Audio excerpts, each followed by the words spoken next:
A little girl gave a mafia boss $5, and her request stunned him. Rain slapped the pavement like it had something to prove. The wind carried the smell of wet asphalt and cooked steak from the kitchen vents of the high-end restaurant. The black SUV idled at the curb, its chrome wheels catching bits of red neon from the overhead sign. Two men in tailored suits stood by its doors, scanning the street with practiced eyes. Soren Lasko stepped outside, adjusting the cuff of his black shirt, face calm but unreadable. His presence shifted the air. Even in silence, people noticed him. Sharp lines, sharper eyes, and the weight of decisions that ruined or spared lives. He paused under the restaurant awning, checking his watch. A phone buzzed once in his inner jacket pocket, but he ignored it. He hated rain. Not for how it felt, but for how it blurred everything. Light, sound, movement. And that's when he noticed her. She stood across the lot, close to the fire lane, half-shadowed by a dented trash bin. Maybe 8. Thin arms, frizzy braids, jacket too small, shoes too flat. She didn't flinch under the weather. She didn't look around for help. Her eyes were locked on him. One of his guards shifted. The taller one, Sivan, started to raise a hand toward his side holster, instinct on autopilot. Soren didn't speak. He just lifted 2 fingers slightly, enough to freeze them both. The girl started walking. "Hi, viewers. Kindly tell us where you're watching from and what time it is." Her sneakers made a soft squish with every step. A pink strap hung from the side of her purse, decorated with peeling cartoon stickers, the kind a child would protect like gold. She walked with a purpose, not fear. Then she stopped, 5 feet away, and just stared at him. She looked up at him like she already knew his name, like someone had told her exactly who he was, and she believed them. The silence stretched between them. No small talk, no stammering, just her voice calm and direct. "Are you Soren?" Her tone was flat, not shaky, not sweet, like asking the cashier at a store if they had a receipt printer. She wasn't here to guess. She came to the right person. Soren blinked once. His shoulders stayed still, but his gaze narrowed. "Who told you my name?" "My mom," she answered. "She said you help people when no one else will." That line didn't belong here. Not outside a restaurant where senators paid to eat unseen. Not in the middle of armed men, tinted cars, and 5-figure watches. He had heard every kind of pitch. Desperate sobs, angry threats, polished lies. But this wasn't any of those. This was belief. She reached into her purse and pulled out a crumpled napkin. Inside it, 5 wrinkled dollar bills. All singles. Folded, flattened, folded again. She didn't hesitate. She held them out with both hands. "For you." Soren didn't move. The guards exchanged a glance. He looked at the girl, looked at the bills, and then back at her face. "Why would you give me that?" he asked. "It's all I saved," she said. The wind pushed her braids against her cheek, but she didn't blink them away. Her grip stayed firm on the bills. The weight of her words hit differently. Not dramatic, not overdone. Just real. She looked at a man whose name made grown men flinch, and she didn't even shift her feet. Rena took one small step closer. Close enough for Soren to see the faint dirt smudges on her sleeves. Her purse strap slipped off her shoulder, but she caught it without breaking eye contact. There was no shaking in her hands, only steady focus like she had rehearsed this moment in her head over and over. She pushed the $5 forward again. "It's for you," she said. Soren didn't reach for it. He wasn't used to children trying to pay him. Grown men? Yes. Politicians? Often. But not a girl barely tall enough to reach his chest. "What do you want from me?" he asked. Her fingers squeezed tighter around the bills. Her voice stayed level. "I need your help." She swallowed once, like the next part hurt her throat. "Someone took my brother." The guards stiffened. Their eyes snapped toward her. The rain hit harder, almost loud enough to drown the moment, but the words stayed sharp in the air. Soren felt something in his chest pull tight. Not emotion. Recognition. Trouble with children always carried weight. Even his men shifted as if the ground changed under them. He crouched down so their eyes were even. "What's your name?" he asked quietly. "Rena." She didn't back away when he moved. She didn't look around for safety. She stood in the rain, small but refusing to be dismissed. "Tell me what happened," he said. She shook her head quickly. "I'll tell you everything. But you have to take this first." She pushed the dollars closer to him, almost touching his hand. "It's all I saved.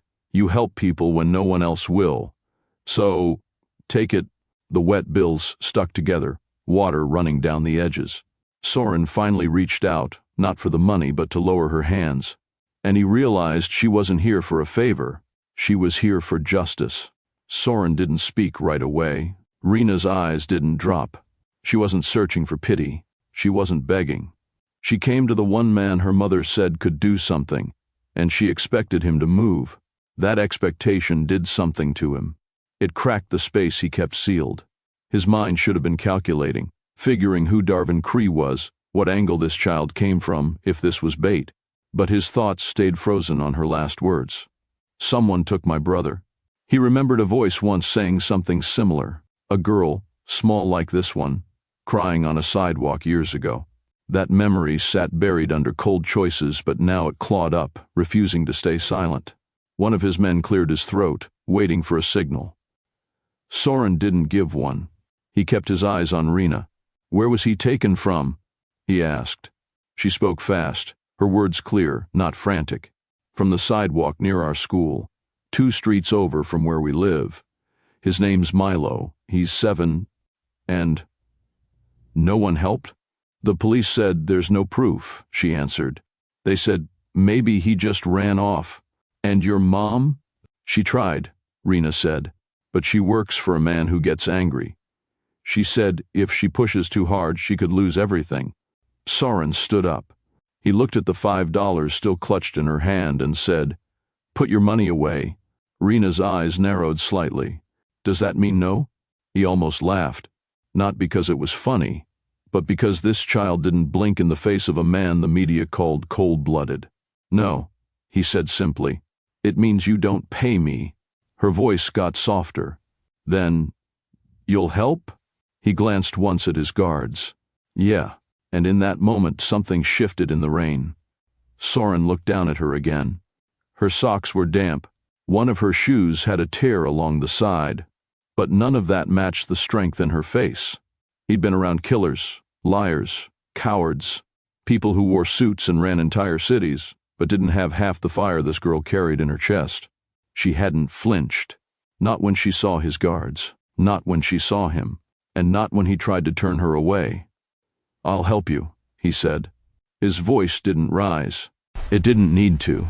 The guards didn't nod or move. They just waited, watching him. She opened her hand slowly. The bills slipped back into her purse.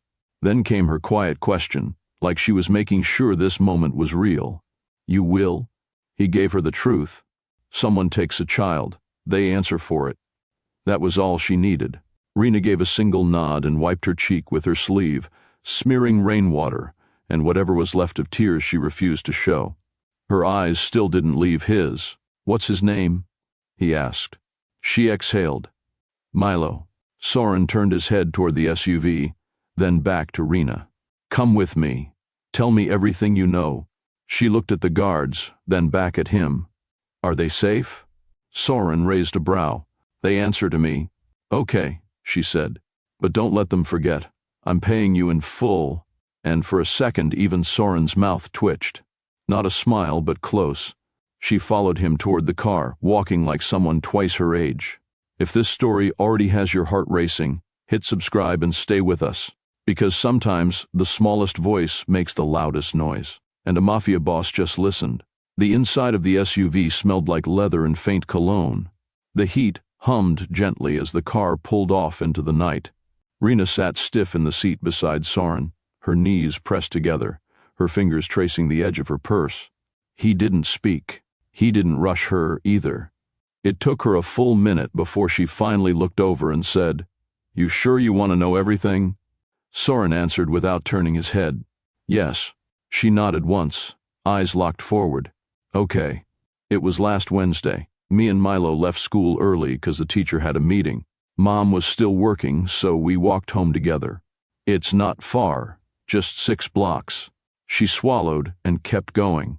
Milo wanted to stop for a snack. I told him we didn't have money, but he didn't care. He said we could just walk past the bakery and smell the rolls through the door. Her voice cracked slightly. He always did stuff like that. Soren glanced sideways.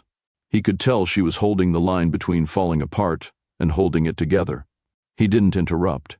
We got to the corner by Dalton and 3rd, she said. There was this black van parked by the alley. 2 men stood by it. One leaned down, said something to Milo like he was lost or something. I didn't like it. Her fingers twisted into her jacket sleeve now.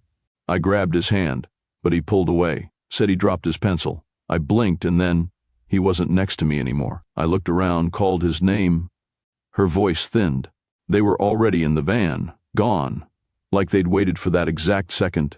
Soren's hands rested on his knees, steady. His jaw didn't move, but his breathing deepened. He was wearing his yellow hoodie, Rena said softly, the one with the lion ears on the hood. Mama got it from a second-hand bin, but he loved it, wouldn't take it off even when it was hot. She leaned her head against the seat, voice steady but tired. That morning he spilled cereal and blamed the spoon. Then he hugged Mama twice before we left for school. Her thumb pressed into her palm, a habit of holding herself together. We played I Spy on the way there. He picked green 4 times in a row and laughed every time I got it wrong. He said I needed better eyes. Soren remained silent, letting her speak. Her words weren't for sympathy. They were details.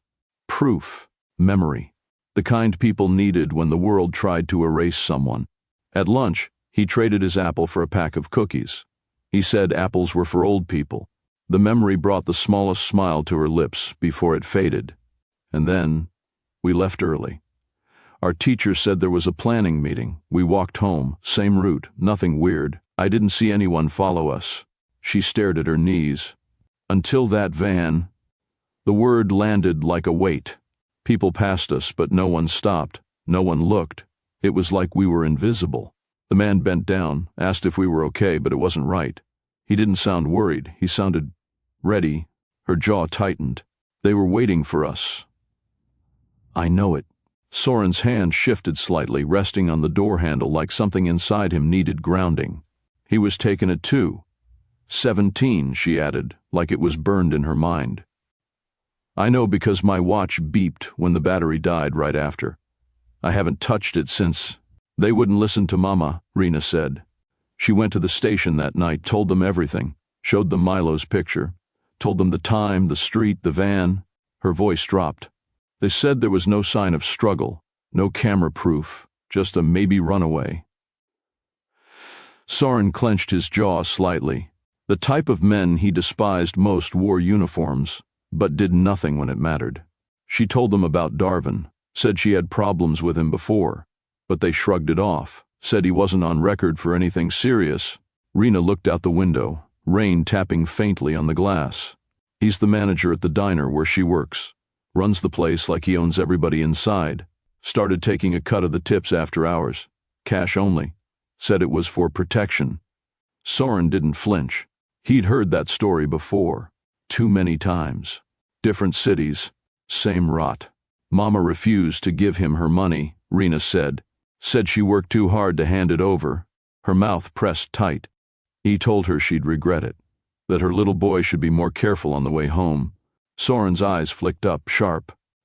That was 3 days before Milo disappeared. And no one said anything? He asked, tone low. Rena nodded once. Everyone at the diner knows he's crooked, but they're scared. He's got friends. Men who stop by after closing. Men with watches too shiny for minimum wage. The car hit a smooth patch of road. The silence grew heavier. He tells people they'll lose more than their jobs if they talk. Rena looked up. But Mama didn't care. She went to the cops anyway. And they did nothing, Soren said flatly. Nothing, she repeated. The neighbors told Mama to let it go, Rena said.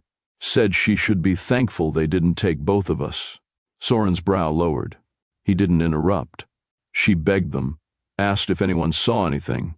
One lady said she heard tires screeching but didn't look outside. A guy who sells fruit near the corner said he thought it was just school kids playing. Rena folded her arms, eyes fixed on the window.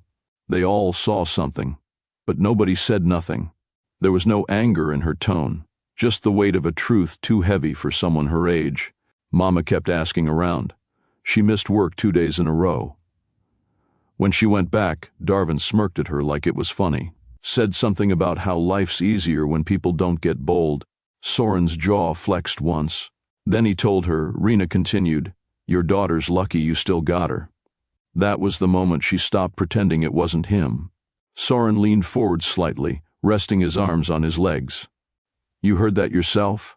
"I was waiting outside the back door," Rena said. "We weren't supposed to come through the kitchen, but I always met her after work. I heard it all." She sat back in the seat and looked up at him.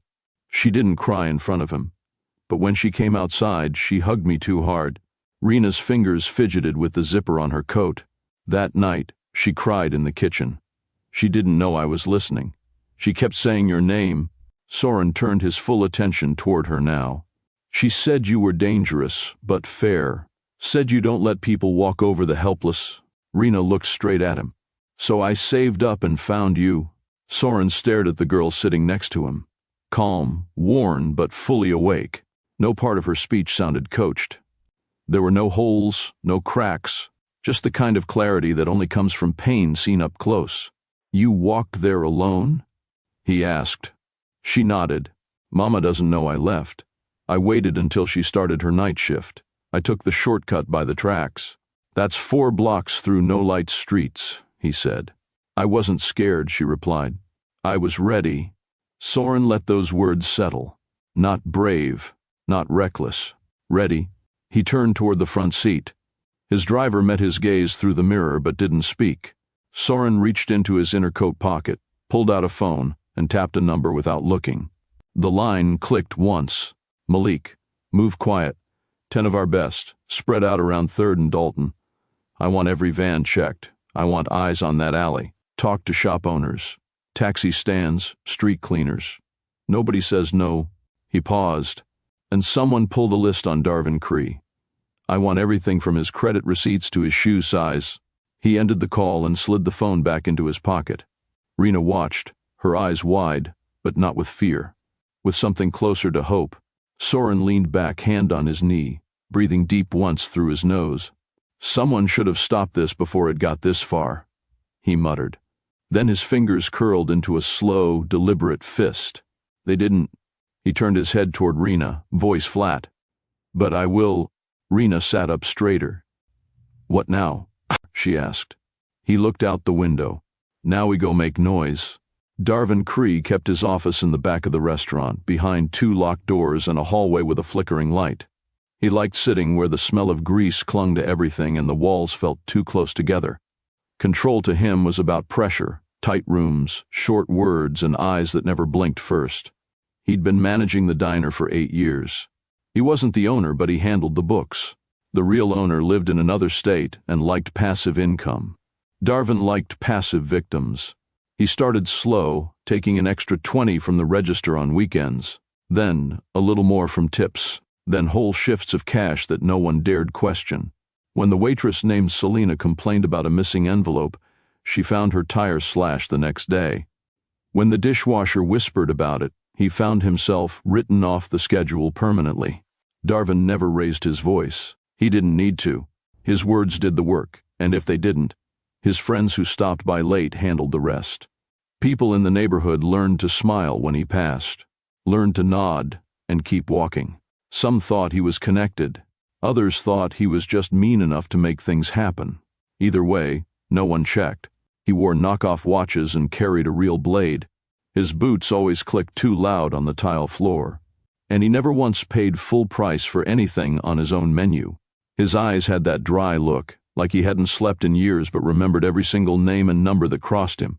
Darvin didn't need power from a badge or title. He had fear, and fear fed him better than any paycheck. Darvin's grip on the block didn't come from charisma or charm. It came from knowing exactly what people needed, and holding it just out of reach. He let some of the cooks cash out early if they handed him 10% of their shift. He lent money with no contracts, but everyone knew the price came later, through favors, silence, or threats. A few neighbors said he helped when someone's lights were about to be cut. He paid for repairs, school fees, groceries. But the help always had strings, quiet ones that wrapped around you over time. By the third favor, you owed him more than money. You owed him obedience. He once let a man named Theo sell bootleg DVDs from the side alley, until Theo missed a loan payment. The next day the cart was gone, and Theo moved his family out of state. No police reports, no formal complaints, just people vanishing from routine. Darvin didn't like noise. He liked people scared enough to keep his name off their lips. The corner boys knew better than to hustle near his place. The old women who sat outside during the day stopped talking when he walked by. They didn't wave. They didn't look. At night, his car sat outside with its engine running. People didn't ask why. They just made sure their doors were locked. His power wasn't loud. It was buried in the way people avoided eye contact, in how they crossed the street when he stood on the corner, in how the lights inside the restaurant always dimmed when he stepped through the front door. Everyone feared him more than the cops, because the cops needed paperwork. Darvin just needed a look. The storage room behind the restaurant used to hold cleaning supplies, broken chairs, and crates no one ever unpacked. Darvin cleared it out 3 days before Milo disappeared.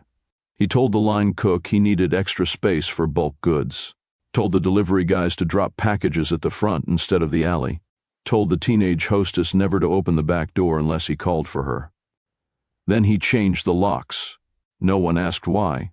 Not even the assistant manager who noticed the new key on Darvin's chain. When Milo went missing, Darvin already had everything in place. A blanket in the corner, a milk crate flipped upside down as a seat, one small desk lamp plugged into the only outlet in the room. No window, no ventilation, the kind of quiet that made you forget what time it was. Darvin visited the room twice a day, brought food, sat across from Milo, and asked him questions in that flat tone of his. "You scared?"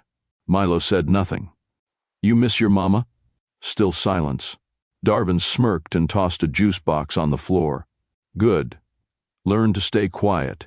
He never touched the boy. Not directly, but control didn't need bruises. He let Milo hear him lock the door from the outside. Let him hear the conversations through the wall, men laughing, the hum of the fryer, music from the speakers in the kitchen. Normal life, happening just inches away. And none of it for him. The staff didn't know what was in the room. But they heard something once. A soft cry, maybe a cough. One of the dishwashers paused and looked at the hallway door. Darvin caught his glance. The next day, the kid didn't show up for work. No one asked why. Late that Friday, Darvin leaned against the counter in the back kitchen, chewing on a toothpick like he had all the time in the world. One of his men, slim, long arms, eyes always scanning, stepped in and asked, "How long we keepin' the kid?" Darvin didn't look up from his phone. "Long enough." The man hesitated. "He's not doing much. Just sits there." Darvin slid the phone into his pocket and stood straight. He walked to the back of the hallway, placed his hand on the locked door without opening it. "He doesn't need to do anything," Darvin said. "His mother will learn to obey." The words dropped like a brick. He turned slowly to face the man. "That's the problem with people like her. They think standing up gets them respect." He tapped the door with 2 fingers. "This'll remind her who's in charge." Inside the room, Milo heard every word. He didn't cry. Not loud, anyway. He pressed the blanket to his face and shook, tiny shoulders rising and falling in the dim yellow light. The air felt thicker every hour. Out in the kitchen, another waitress clocked in and heard Darvin's voice from the back. She kept her head down, tied her apron tighter, pretended the sound didn't curl in her gut, because in this place, pretending was survival. And nobody wanted to be next. Darvin checked his watch, walked past the freezer, and grabbed a bottle of soda from the employee fridge. On his way back to the front, he glanced out the window, watching the street traffic through the rain-specked glass. He didn't see the black car parked a block away. Not yet. But it was there, and it didn't belong to anyone he controlled. A soft chime rang in Soren's phone as he stepped out of a corner shop near 3rd Street. The screen lit up with a name he trusted, Malik, one of his sharpest men, someone who didn't speak unless he had something worth saying. He answered with a single word, "Talk." Malik's voice was calm, controlled. "Got something. Elder from the mosque down the street runs a small thrift stand in front of the alley. Said he saw a black van parked there last Wednesday." Soren's eyes narrowed. "Same day the girl said her brother went missing," Malik continued. "Says it pulled up, engine running, 2 men waiting. Didn't think much of it until the girl's photo started making quiet rounds." Soren said nothing, but his pace picked up. "The elder says the van didn't come through the front. It circled behind the diner." Soren stopped walking. "Darvin's place?" "Yeah. License plate? Partial. First 3 numbers. New Jersey tags. Already running it." Soren's hand curled loosely at his side, and his stare hardened as if he were looking through buildings. "Send me the address. Tell the others to stay out of sight." Malik hesitated. "You want a quiet pull?" "No," Soren replied. "Not yet." He hung up. Rain tapped his shoulders as he stood still at the edge of the sidewalk, thinking. The traffic light changed. Horns echoed in the distance, but his thoughts cut through it all. 3rd and Dalton. The alley. The van. It lined up, and Darvin's name had just moved from whispered suspicion to verified threat. He reached into his coat, sent a quick text. "Circle the block. Don't move until I say. I want eyes on that restaurant." He slid the phone back into his pocket, then looked ahead. The storm hadn't started, but it was close. By midnight, the neighborhood near Dalton was quiet, but not resting. Headlights stayed off. Footsteps echoed differently. The kind of night where even the wind felt like it carried weight. Soren stood inside a small office above a closed laundromat 3 blocks from Darvin's restaurant. No guards, no flashing presence. Just him, 1 chair, and his phone. He tapped 5 names into a private group chat. "Move now." No words. "Code 6. They didn't reply. They didn't need to. These weren't his regular street men. These were the ones who never wore chains, didn't talk loud, and didn't stay in one place long. Former bodyguards. 1 retired recon. Another who used to run backroom security for a senator. All of them had one thing in common: loyalty to him, silence to everyone else. Soren turned to the window, looking down at the street. Across the lot, Malik's vehicle had moved once, then parked again in a tighter shadow. Another car he recognized pulled up slow, lights off, then backed into an alley without pause. They were in position. No orders yelled. No radios clicked. Just movement. Just readiness. Back inside the office, Soren rolled his shoulders once and looked down at the file Malik had left earlier. A few printouts. Names. Shift rotations. Darvin's banking records. Uneven. Payments made to 2 unnamed accounts. Soren closed the file, picked up his jacket, and walked out. The walk to the car was short, but Soren moved like he had all the time in the world.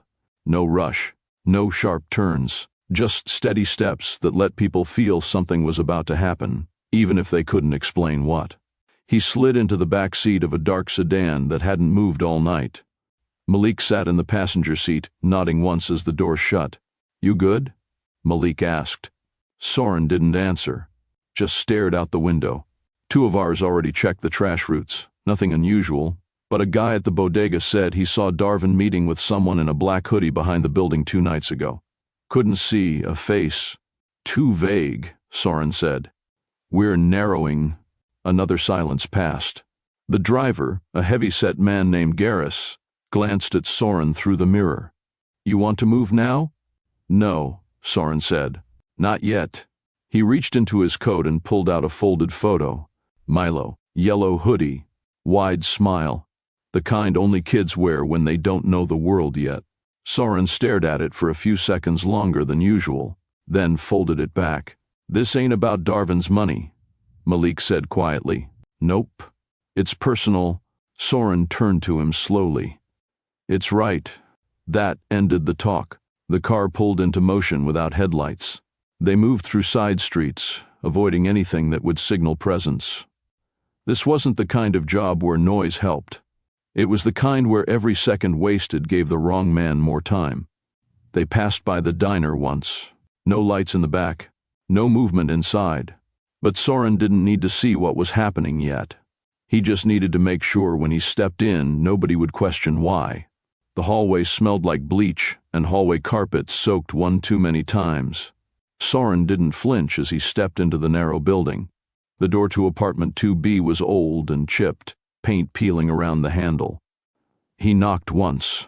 Rena's mother opened the door halfway, wearing an apron, eyes red, hands still holding a wet dish rag. She froze when she saw him. "You're him?" she whispered. Soren gave a small nod. "I'm here because of your daughter." Her breath caught. "I didn't send her," she said quickly. "Please, she's just a child. She doesn't know how this—" "She knew exactly what she was doing," Soren interrupted, voice steady. "And she was right to come to me." Behind her, the apartment was dim. A small couch, one framed photo near the TV, a plate of untouched food on the table. Soren stepped back slightly, giving her space. "I won't stay long," he said. "I just need you to know she's safe. And your son's going to be found." The woman's shoulders began to shake. She leaned against the doorframe, pressing the rag to her chest like it could hold her together. You believe her?" she asked. Soren didn't blink. "I've already sent my men." She covered her mouth, tears starting to fall now. Her body gave out a sob, not loud but sharp and fast like something broke free. Then she whispered, almost to herself, "Thank you." He stepped aside and motioned to two men waiting down the hall. "They'll stay here. No one comes in unless you know them. You hear anything strange, call this number." He handed her a card. "No one will hurt you. Not now." She took the card with shaking hands. Soren nodded once, then walked away. Soren didn't look back as he exited the building. But Malik, waiting near the car, saw it all through the window. He saw the way Rena's mother slid down the wall, holding the card like it was more than paper. He saw the way her sobs came fast, not from fear but from relief. The kind that only shows up when someone stops surviving for a second and finally breathes. Soren stepped back into the car. "She believed you," Malik said quietly. "She needed someone too," Soren replied. He didn't elaborate. He didn't have to. Not here. He stared ahead as the car rolled down the block, past stores with pulled gates and streetlights blinking yellow over silence. His phone buzzed again. Malik glanced. "You want me to check?" Soren picked it up himself. A short message. All clear. Restaurant front locked. Rear alley partially lit. Van seen earlier but not now. He leaned back in the seat. "Circle the location again. Keep watching. I want to know if a single light flips." Garrus nodded from the driver's seat. "Got it." As they drove past the restaurant again, Soren took in the shape of the building. Brick. Narrow. Rear door. Security light flickering. Trash cans angled like someone had moved them recently. All of it noted in seconds. But his mind wasn't on layout. It was on that kitchen, that boy, that man. Darvin. Soren clenched his teeth. His fingers tapped against the inside of his knee once, rhythm tight. Malik noticed. He'd seen that rhythm before. It meant things were about to happen. Quietly, and without negotiation. They had just pulled to the edge of the next block when a knock hit the car window. Malik's hand went to his jacket, but Soren raised a finger. Stood a teenage boy in a rain-slick hoodie, holding a paper bag and a delivery phone. His eyes darted fast, like he was thinking twice about coming. Soren rolled down the window halfway. "You looking for the manager?" The boy asked. "No," Soren said. "What do you want?" The kid swallowed hard. "I work delivery for the pizza shop next door. I saw you circle twice. I think I know what you're looking for." Soren didn't speak. The boy leaned in a little. "Last week I dropped off an order to that restaurant back door. Guy named Darvin opened it. He told me to wait while he got cash. I heard a noise, like someone crying. He shifted uncomfortably. Then another guy came out, real quiet. Told me if I ever talked about what I heard, I'd regret it. Said my name." Soren raised a brow. "What's your name?" The boy hesitated. "Bren. You remember the other man? Didn't see much. Tall, bald, no jacket. But I heard Darvin call him something before the door shut. Soren leaned closer. What name? The boy lowered his voice like it hurt to say. Laszlo. Soren didn't blink. He reached into his coat, handed the boy a folded bill, and spoke low. Go home. Say nothing. You see this car again, walk the other way. Bren nodded fast, backed away, and disappeared into the shadows with his bag still in hand. Soren rolled the window up. Laszlo, he repeated. Malik turned slowly. That changes things. Soren stared ahead, voice calm but colder than before. No, that confirms them. Would you trust a man like Soren? Comment below. And don't forget to share this story. The streetlights flickered like they hadn't been serviced in years. A neon sign buzzed weakly over the diner's entrance, casting a tired pink glow across the wet sidewalk. Trash bins lined the alley. The kind of night people stayed in, not out of comfort, but out of caution. Soren stepped out of the car alone. No guards, no phone in hand, no words, just the weight of everything that brought him here. His coat swayed with each step. No rush, no hesitation, the same steady rhythm that made doors open before his knuckles reached them. The kind of walk that warned without raising a single voice. Inside the restaurant, 3 staff members worked the late shift. A fry cook near the back, a young woman wiping counters, and a server refilling salt shakers. They weren't ready for him. No one ever was. The door opened with a sharp ring. The room froze. The server knocked over the salt tin. The cook cursed under his breath. The girl behind the counter stepped back like she'd seen a ghost. Soren said nothing. He didn't have to. His eyes moved once across the room, measuring exits, angles, people. And then they locked on Darvin, who stood behind the register counting bills. Darvin's head snapped up. The color drained from his face. For a moment, the only sound was the sizzle of oil and the hum of the vent. Then Soren stepped fully into the light. Darvin dropped the money. He didn't say Soren's name, didn't ask why he was there, because he already knew, and that knowledge spread through the room like gas waiting on a spark. Darvin took one step back before he caught himself. His hand reached under the counter, but Soren's stare stopped him halfway. You sure about that? Soren asked calmly. Darvin froze. His fingers hovered near the drawer, then backed away. What do you want? He asked, trying to sound firm. But the tremble undercut it. The girl behind the counter slipped into the kitchen. The fry cook pulled off his apron and backed out the side door without a word.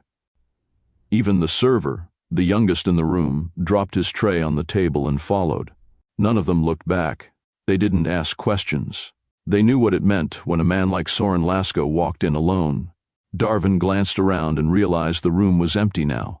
Just him and the man he never wanted to see face to face. I don't know what you heard, Darvin said quickly, hands open. But you got it wrong. Soren didn't blink. He walked forward slowly, boots tapping soft against the floor. You think you've built something, he said. You think fear holds it together. Darvin stepped back again, hitting the counter behind him.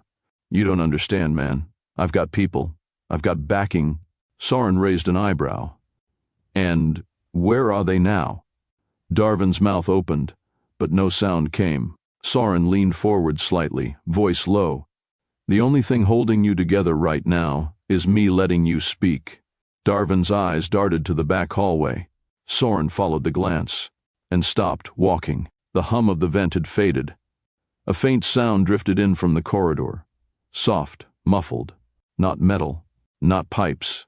A cry, small, choked, real. Soren turned his head slowly toward Darvin. Nothing in his face moved, but something in the room shifted.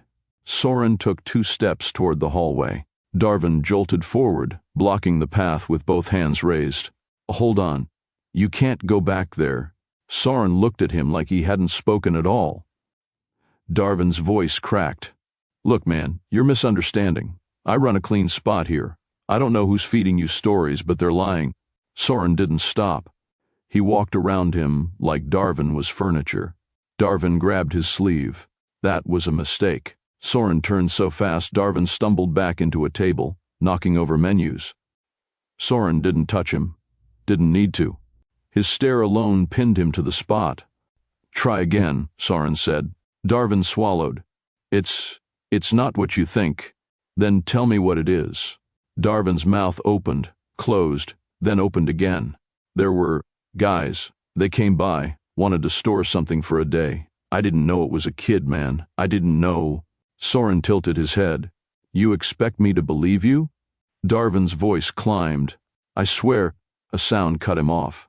A faint thump, then a whimper. Behind the hallway door, Soren's body stilled. Not tense, not shaking, just still, like he'd turned into stone. Darvin panicked. "It's not him. You think I'd be stupid enough?" Another sound. A small voice. Weak, scared. "Mama." Everything in the room flattened into silence. Soren walked past Darvin again. Darvin stepped in front of him once more, desperation flooding his face. "You can't go back there. You don't know what you're starting." Soren stopped inches from him. Darvin's breath hitched. Soren's voice dropped to a low, steady tone. "You took a child." Darvin shook his head fast. "No, I didn't.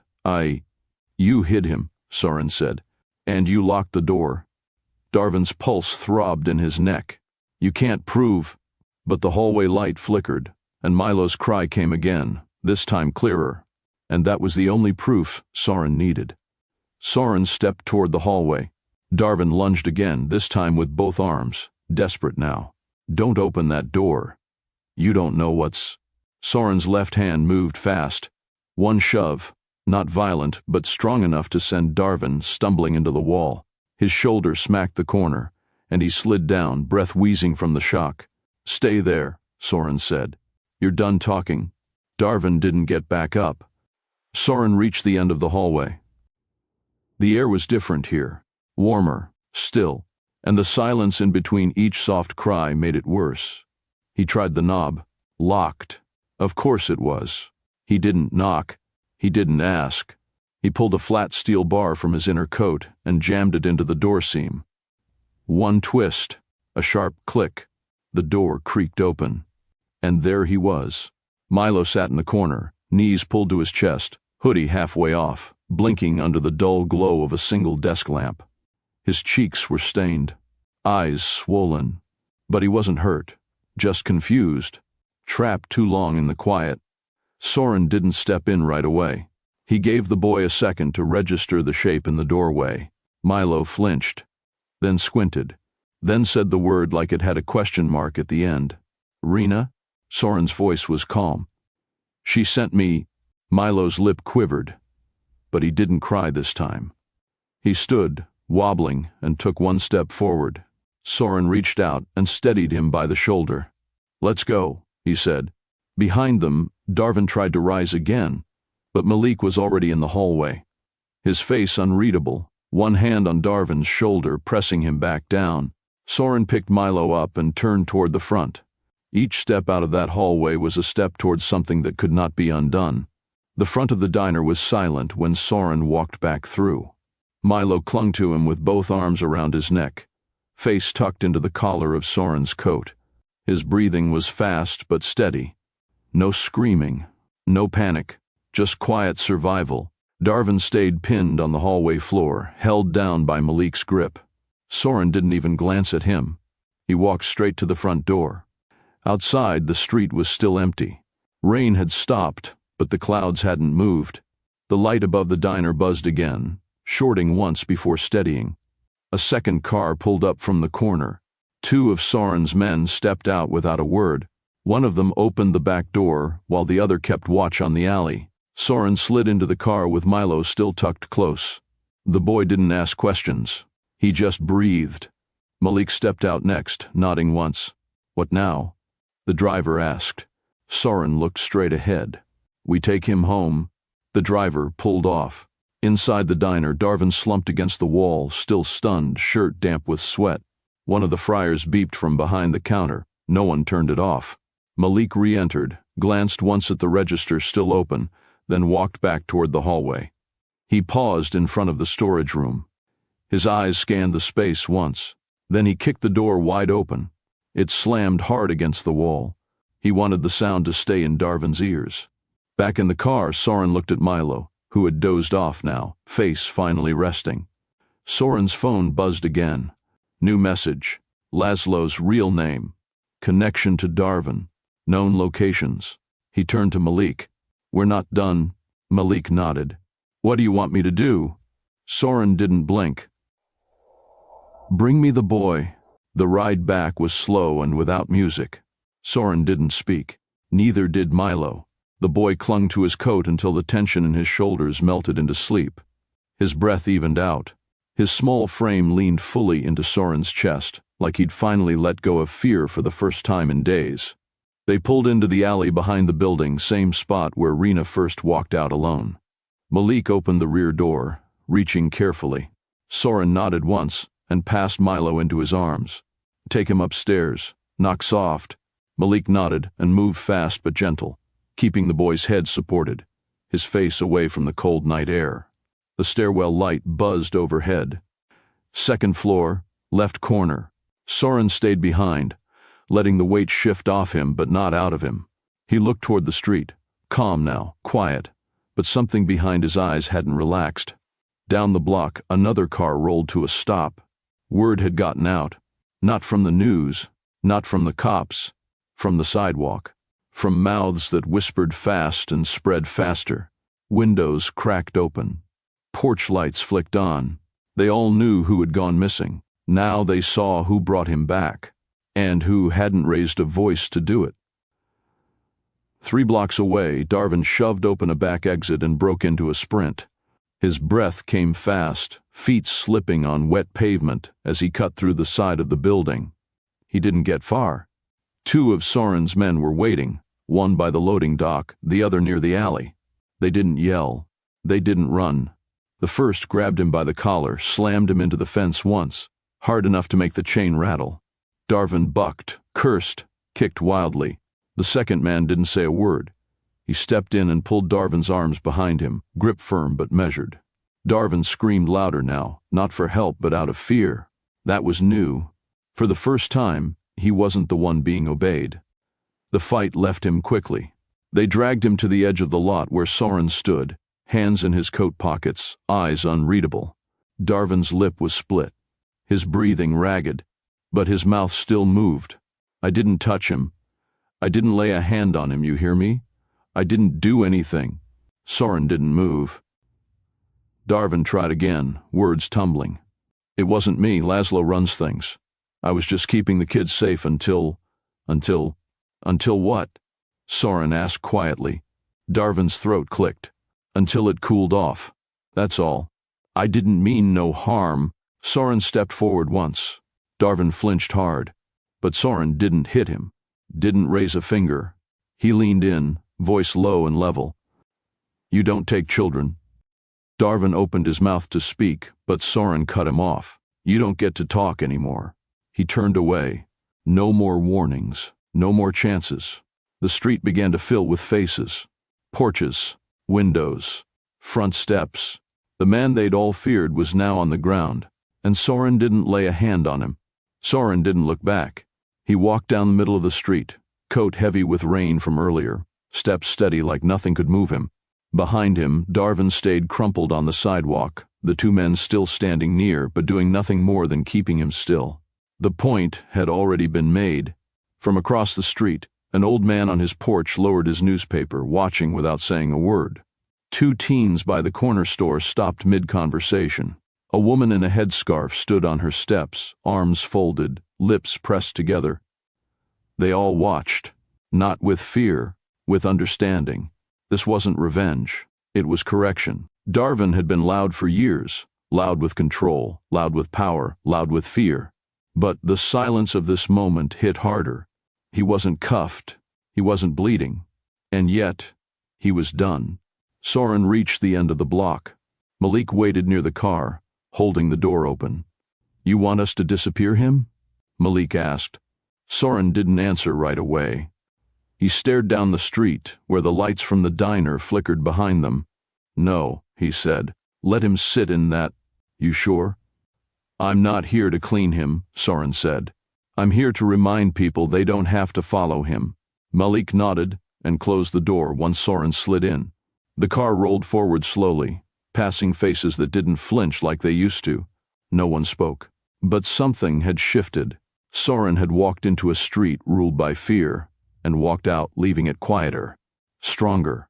The building looked the same crack in the sidewalk, same busted light near the stairs, but everything about the moment felt different. Malik stayed by the car. Soren carried Milo himself, the boy still quiet, blinking now as the motion stirred him from sleep. His little arms tightened again around Soren's neck. They reached the second floor. Soren didn't knock. The door cracked open before he could lift his hand. Rena's mother stood there, eyes swollen, mouth trembling, hands frozen on the knob. Milo lifted his head. Her knees buckled. She dropped to the floor and caught him in her arms before her mind even caught up. Milo, she whispered. He didn't cry. He just buried his face in her chest, like he was finally allowed to come home. She rocked back and forth, clutching him with both arms, saying his name over and over like she needed to hear it to believe it. Soren stood still. She looked up, lips trembling. She tried to speak, thank you maybe, but the words didn't come. Only tears. Only breath. He nodded once and stepped back. She didn't follow. She didn't need to. She had everything she asked for, back in her arms. And Soren turned to leave, not waiting for praise, not needing recognition. This wasn't charity. It was justice. And sometimes justice showed up without a badge, without sirens. Just a man who didn't believe in letting monsters win. Soren took the steps down slowly, each footfall landing heavier than the last. At the bottom, Malik leaned against the car, arms folded. He didn't speak, just nodded once toward the building, then looked down the street. You did more than they'll say. I don't need them to say it, Soren replied. He reached for the car door, but stopped. At the top of the stairwell, a shadow moved. Rena stood barefoot just past the threshold, her small hand resting against the doorframe. Her hair was pulled back now, neater, but her face still held that same steady expression she wore when she first approached him. She didn't smile. She didn't wave. She looked at him like she was waiting. Soren raised his eyes. She stepped forward, just enough so the porch light caught her face. Her eyes weren't soft. They were sharp, not with anger, with purpose, like she still had something to say, but wasn't ready to say it yet. He watched her for a moment, then gave her the faintest nod, not goodbye, acknowledgement, and that was when she finally blinked, then turned away. Malik opened the door. You see that? He asked. I saw it, Soren said. He slid into the car and closed the door, gaze still locked on the empty stairwell. Because whatever that girl had in her mind, she wasn't finished, and neither was he. Darvin showed up 2 days later with a bruise under his eye and a cheap hoodie pulled over his head. He walked the block like he still owned it. But the street had changed. No one looked at him, not like before. No forced nods, no nervous greetings. People moved out of his way without flinching, not out of fear, but out of dismissal. He wasn't dangerous anymore. He was finished. He stepped into the diner and found the locks changed. Tried the back door. Same. He yanked his phone from his pocket, punched a number fast, pacing in tight circles on the cracked sidewalk. The line rang once, twice. Then a calm voice answered. You shouldn't be here, the voice said. Darvin froze. Who is this? You know who this is. Click. Silence. Behind him, a man leaning on a lamppost didn't move, just watched. A teenager sweeping in front of the corner store paused when Darvin passed, then turned his back. The message was clear. This place no longer had room for him. He crossed the street, walked faster, his name now carrying nothing but shame. He wasn't arrested. He wasn't chased. But he wasn't welcome. And sometimes that stung worse, because now no one feared him. No one needed him. He was erased. And nobody had to say a word. 3 days after Milo came home, the restaurant reopened. But Darvin wasn't inside. Instead, A quiet man with square glasses and a calm smile stood at the counter. He wore a tan suit, said his name was Mr. Kilroy. No one in the neighborhood knew him. He didn't explain much, just that he represented a new ownership group. When staff asked who bought the place, he said only, "A restructuring has taken place. All prior agreements are void." The lease? Reassigned. Payroll? Restarted. Suppliers? Switched overnight. The paperwork was clean. Not a single name on the documents connected directly to Soren. But everyone knew. Even if they didn't say it, the food stayed the same. Prices didn't change. But something in the air felt different. The kitchen ran smoother. The workers spoke louder. They laughed again. One waitress, young with tired eyes, leaned into the counter and whispered, "We really free now?" Mr. Kilroy smiled faintly. "Do your job. That's all anyone's asking." Backdoor deals had been replaced with direct deposits. No more off-the-books envelopes. No more fear in the freezer hallway. Outside, two men leaned against a delivery truck, not talking, not watching, just standing. But their presence said everything. Darvin had ruled with shadows and favors. Soren ruled without showing his face. And yet the shift in power felt louder than any takeover. It wasn't about revenge. It was about reordering the air. At the barber shop 2 blocks down, the old-timers started talking again. Not loud, not reckless. But they talked. "Heard the boy's back," one said, lining up a customer. "Yeah," the other replied. "Heard he didn't walk in. He was carried out." A third man leaned in from the waiting chair. "And heard the one who did it ain't a cop." Nobody said Soren's name. They didn't have to. Rumors moved fast. Down school hallways, through hair salons, over checkerboards and styrofoam coffee cups. They came in pieces. Darvin's gone. Restaurant got bought. Somebody different's watching the block. A few people said it felt safer. Not safe, but safer. The corner vendor who used to pack up early stayed out a little later. The older woman on the 3rd floor cracked her window again. The noise of fear had quieted, replaced with the kind of silence that didn't press on your back. Even the teens who used to skip class near the alley started walking straighter. Because someone new held the line now. And even though they didn't know the full story, they understood one thing. Something had shifted. Not with sirens, not with speeches, but with action they didn't have to beg for. And people remembered that. They remembered what it felt like to breathe. They arrived on a Wednesday. 2 black cruisers, one marked, one not. Late afternoon. The neighborhood didn't flinch, didn't scatter. They just watched. 2 officers stepped out, one older, one clearly new to the beat. They asked about Darvin, asked about reports, asked if anyone had seen anything unusual. The responses were short, polite, empty. No one suddenly remembered. No one suddenly forgot. The officers entered the diner, spoke to Mr. Kilroy, asked about ownership transfers, permits, operating hours. He handed them a folder before they could finish the sentence. All legal, all stamped, all complete. The younger officer tried to pry. "So, you're saying there's no connection to the previous manager?" Mr. Kilroy smiled, but it didn't reach his eyes. "I'm saying this business has been fully transitioned. You're welcome to check the records with the city." They did. Nothing to hold, nothing to write up.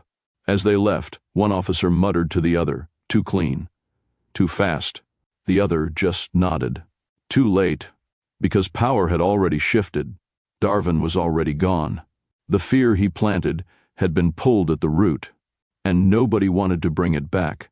Soren hadn't made a single call to the precinct. He didn't need to. When the right people move, the right silence follows. And sometimes, by the time the system catches up, it's already irrelevant. The car was halfway down the block when a voice called out behind them. "Wait." Soren didn't flinch, but Malik turned slightly from the passenger seat. Soren opened the door before the driver could ask. He stepped out and turned to the sound. Rena was running down the sidewalk, one sneaker untied, her arms clutching something close to her chest.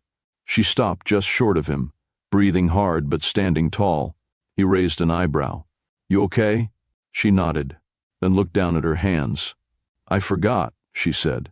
I was supposed to give this to you the night you brought him home. She held out a folded envelope. Old. The corners were bent. Tape held it closed. He didn't reach for it. She stepped closer. It's not money, she said. It's something else. He took the envelope slowly, felt how light it was. She looked up at him, not nervous, not asking for anything. You helped us, she said. This helps you. He studied her for a second, then looked down at the envelope. Before he could open it, she turned and ran back toward the building. No explanations, no dramatic words, just the sound of her footsteps fading into the quiet. Soren looked back at the car. Malik met his eyes. You gonna open it? Soren didn't answer. He stood there for another few seconds. Rain started again, just a little. Then he stepped into the car and closed the door. The envelope sat in his lap, and whatever was inside, it wasn't over. If you believe justice can be quiet but strong, like this video and subscribe to our channel. The diner was running under new rules, and the block had settled into its new rhythm. But Soren hadn't gone back, not until now. He stepped out of the car near the corner store, coat unbuttoned, hands bare. No guards, no movement behind him. He didn't need backup to walk this street anymore. Rena waited at the edge of the sidewalk. She wasn't playing, wasn't reading a book or kicking rocks. She was just standing, like she knew the exact time he'd show up. Soren stopped in front of her. You asked to see me, he said. Rena nodded, then reached into her pocket. Same purse, same faded cartoon sticker on the side. She pulled out a folded napkin and opened it slowly. Inside 5 crumpled dollar bills, creased and soft from being handled too often. She held them out again. Soren didn't take them. She didn't flinch. You already tried this, he said. I know. And I already told you no. I know, she said again. But I didn't explain it right before. She stepped closer, both hands extended. He looked at her face, calm, serious, no hint of play in her eyes. I want you to take it this time, she said. Soren didn't move. The bills sat quietly between them, trembling just a little from her fingers. I told you, he said, voice low. You don't owe me anything. Rena shook her head. That's not what this is. Rena looked up at him, eyes steady under the weight of her own words. It's not payment, she said quietly. It's for your sister. Soren's gaze sharpened. She didn't stop. My mom said you had a sister. A long time ago. She said she heard it from someone who used to work near you. Said you don't talk about her. Ever. Soren said nothing. The wind moved between them. A city bus hissed as it passed, but he barely noticed it. She said your sister didn't make it, Rena continued. That you were young, that you couldn't stop what happened. He shifted slightly, but his face stayed locked in place. She said that's why you look the way you do when kids are in trouble, Rena added. That's why you came for my brother. Her fingers pressed the bills tighter. I thought about it a lot. If you helped me because someone didn't help you. Soren's jaw tensed. Just once, just enough to show she'd touched the right nerve. Rena stepped forward again. I want this $5 to be for her, for the sister you didn't get to save. Her voice was small now, but it didn't shake. I know $5 can't do anything big, but I saved it, and it means something to me. She looked up at him, still holding the napkin like it was more than paper and cash. It's not just for what you did. It's for what you never got to do. Soren's hands stayed at his sides, but his breath slowed, and something behind his eyes blinked back a wave that hadn't hit in years. Soren looked down at the $5 again. It wasn't the money, it was the way she held it, like it was the last piece of something unfinished. He didn't take it, not yet. Instead, he crouched down so their eyes met. You think this fixes it? He asked quietly. Rena's eyebrows pulled together, unsure. No, she said. I don't think anything fixes it. He gave a slow nod. Then why keep pushing it? Because, she said, you didn't need to help us. But you did. He looked at her for a long second, then spoke slower. I didn't help you for thanks. I know. I didn't do it for money. I know that too. Then what do you want from me now? He asked. Rena's voice softened. I want you to stop carrying it alone. Soren didn't answer. His hand hovered for a second, but instead of taking the money, he reached forward and gently pushed her hands closed around it. No, he said. That's yours. She shook her head. It's not mine anymore. Soren stood up, straightening his coat, eyes hard again. But his hands were clenched now. Not from anger, from something else. Rena didn't argue. She just watched him, as if she understood he wasn't rejecting her. He was protecting himself. Again. Still. Soren turned away from her slowly, but the weight didn't lift. Her words kept circling in his mind like they had their own gravity. You didn't need to help us, but you did. I want you to stop carrying it alone. He'd spent years mastering silence, years building walls behind his eyes, shaping his life around transactions, not feelings. But that little girl, barefoot on cracked concrete holding wrinkled bills, had cut through all of it with a sentence. He stood at the edge of the street, watching cars pass, blinking slower than usual. It wasn't just about Milo. It wasn't just about Darwin. It was about a little girl with braids who stared death in the face and said, "Please." And now that same girl was offering him more than money. She was offering him something he hadn't accepted from anyone in decades. Closure. He swallowed hard. His fingers tapped against his leg once, then stopped. Behind him, Rena still stood where he left her, not moving, not speaking, just waiting. But she wasn't waiting for a thank you. She was watching, to see if the man who saved others knew how to save himself. A voice whispered in the back of his mind, one he hadn't heard in years.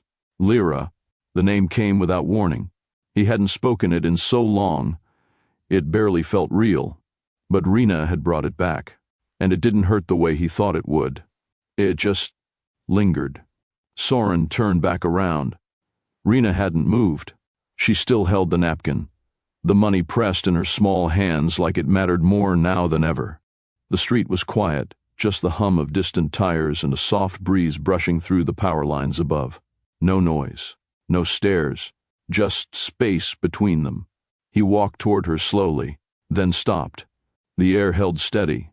He studied her again, not as the girl who begged for help, but as the girl who reminded him of what it meant to act before someone broke. She didn't look away. She didn't ask anything else.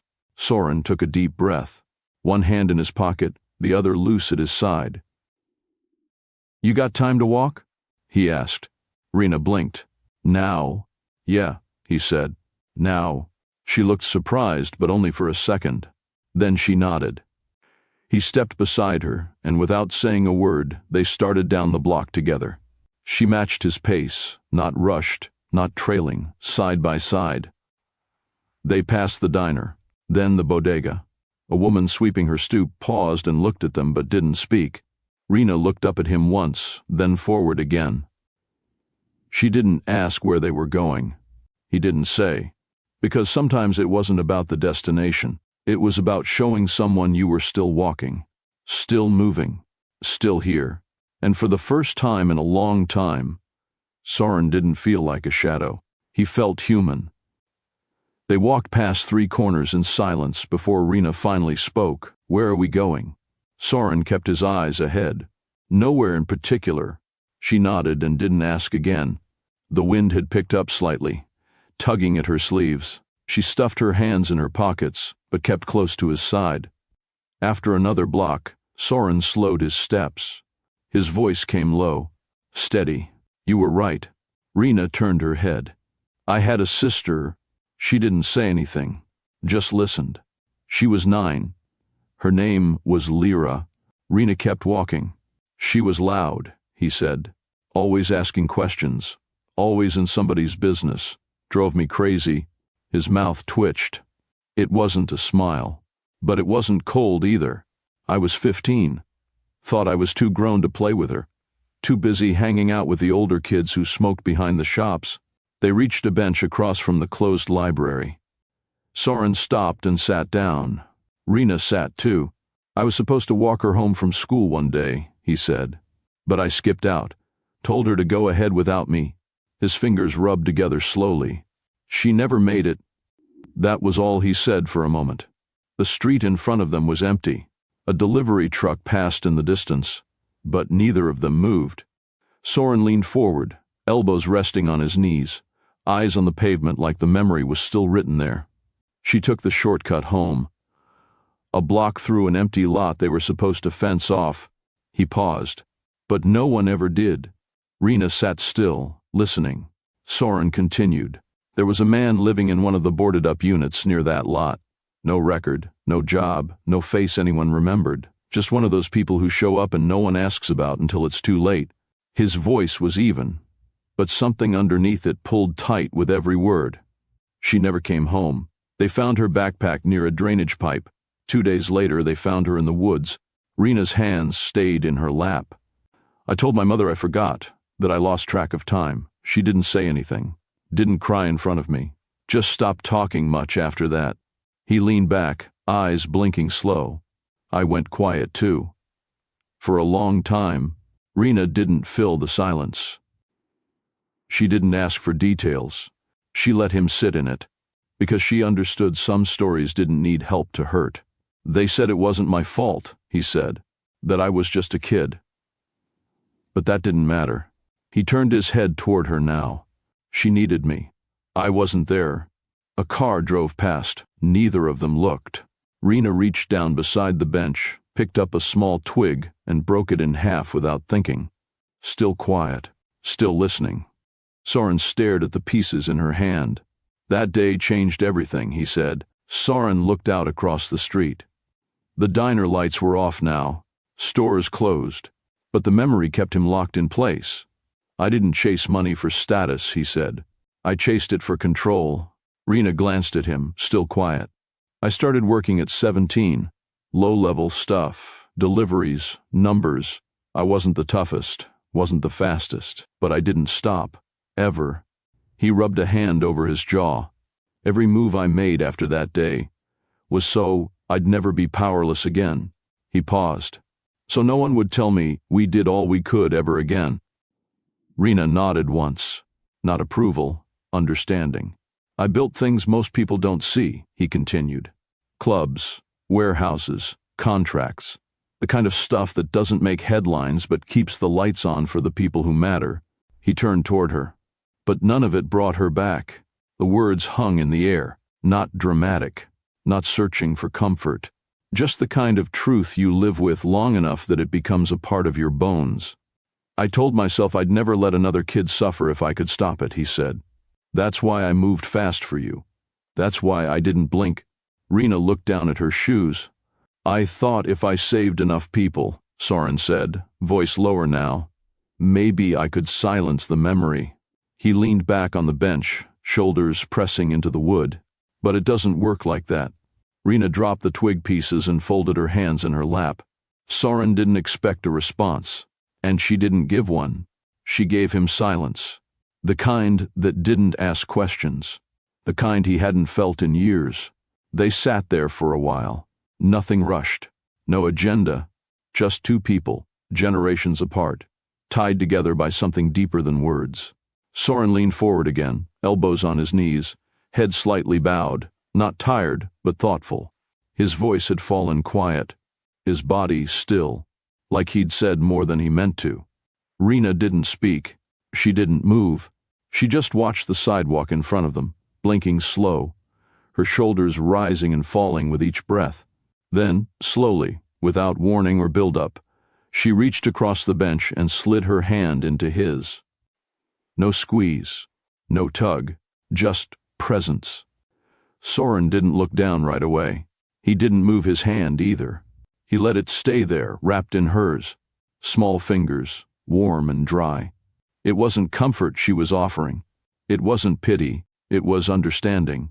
A kind of quiet trust only people who'd lost something too soon could give.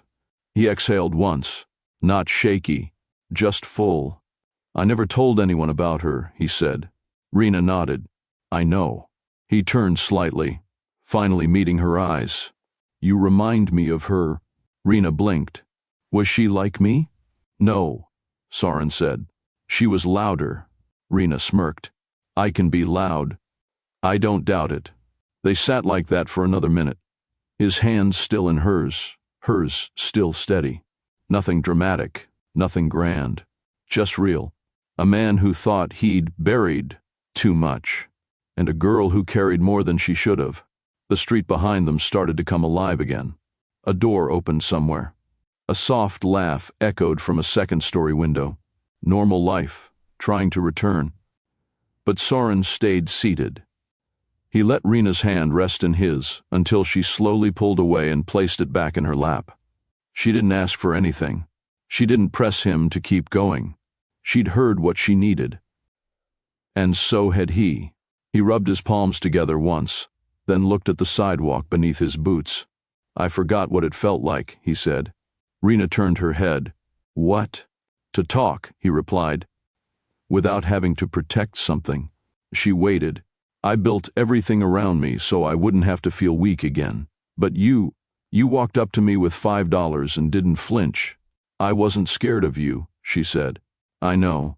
He turned and looked her in the eyes, nothing hard left in his face now. "You reminded me what kind of man I should have always been." Rena didn't smile. She didn't tear up. She just gave him the smallest nod. Then she stood. Soren stood too. They didn't hug. They didn't shake hands. They just stood in the cool night air, side by side, looking at a city that didn't know it had changed.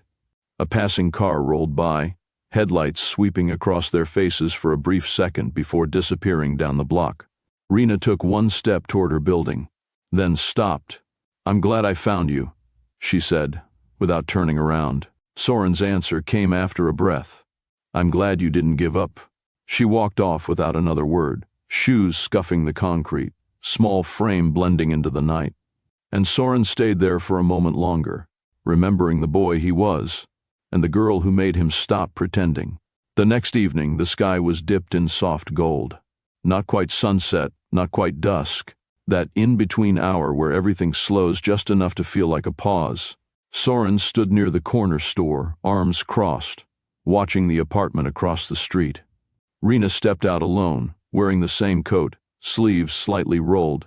She walked toward him without hesitation, as if she had been expecting him. They didn't exchange greetings. She reached into her coat pocket, pulled out the same folded napkin, and held it out one last time. He didn't say anything.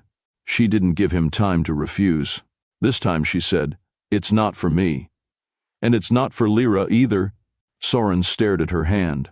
"I want you to use it to help another kid, someone who doesn't have a sister like me, someone who needs someone like you." He didn't blink.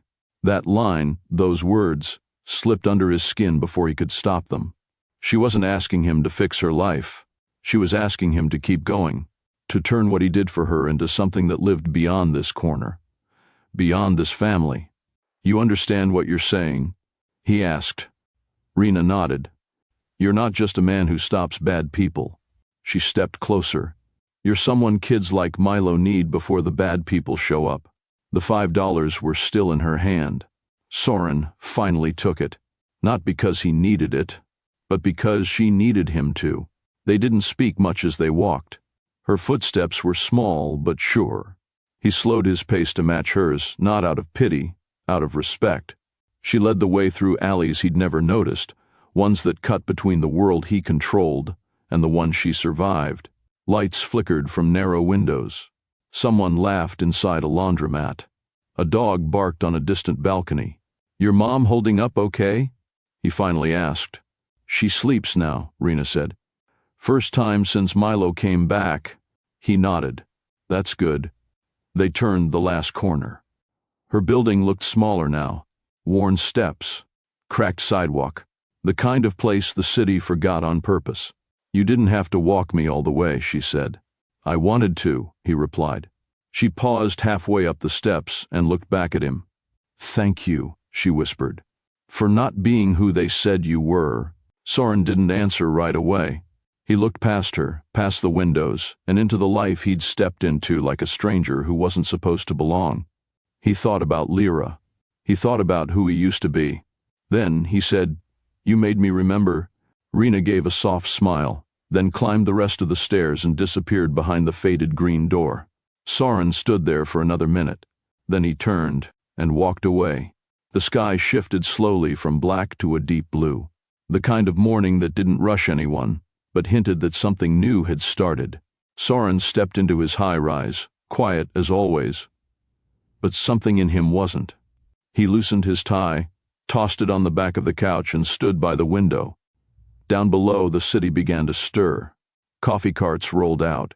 Newspapers slapped the pavement. The people who lived in between shadows and light started another day. He picked up his phone. No hesitation. No second thoughts. "Caleb," he said. A voice answered fast. "Yes, sir? I need you to open a private account. Quiet, untraceable. For children, families. Nobody's name on it. You'll use a front, something simple, something nobody will question." His accountant didn't respond right away. "Caleb," Soren repeated. "Yes, I'll make it happen. Any limits?" "None. If it's needed, it's covered." Soren didn't wait for another reply. He ended the call and let his hand drop to his side. He walked to the kitchen. No assistant. No chef. He opened a cabinet and made tea the way he hadn't done in years. No sugar. No lemon. Just heat and stillness. He stood barefoot by the window and took one slow sip. He had power. But for the first time in years, he finally knew what to do with it. A soft breeze pushed through the cracked window in Rena's room. Curtains shifted like they had their own rhythm. She sat on the edge of her bed, still in pajamas, small feet dangling above the floor. The house was quiet. Her mom had finally slept after nights of worry. Milo was still curled up beside their mom, one hand gripping her shirt like he thought she might disappear. But Rena couldn't sleep. Not because she was scared, because she wasn't. She looked at the small wooden box by her bed. Inside was the $5 bill. She hadn't spent it.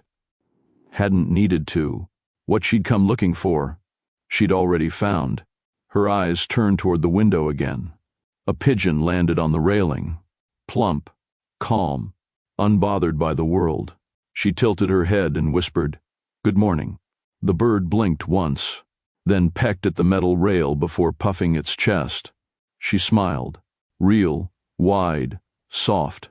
The kind that pushed into her cheeks and warmed her chest. She didn't need anything more than that moment. She didn't need to be powerful. She just had to remind power what it was meant for. Soren stood by the window of his office, untouched coffee cooling behind him. The city hadn't changed. Not yet. Cars moved like they always had. Horns blared. Construction pounded. But something in him had shifted. Quietly, like a locked gate had finally opened inside his chest. He'd made one call, just one, and it had done more than all the boardroom deals he'd signed. The trust was in motion. Private, untraceable, focused. Funds for families, like Rena's. Mothers doing everything with nothing. Kids who walked into strangers' hands because no one was watching. He didn't want credit, or press, or applause. He just wanted the right eyes to find the right doors when they needed them. He turned from the window and opened his desk drawer. Inside was a single Polaroid. A girl with wild hair and a crooked smile. Lyra. He stared at it for a long time, then placed the $5 next to her photo. His phone buzzed.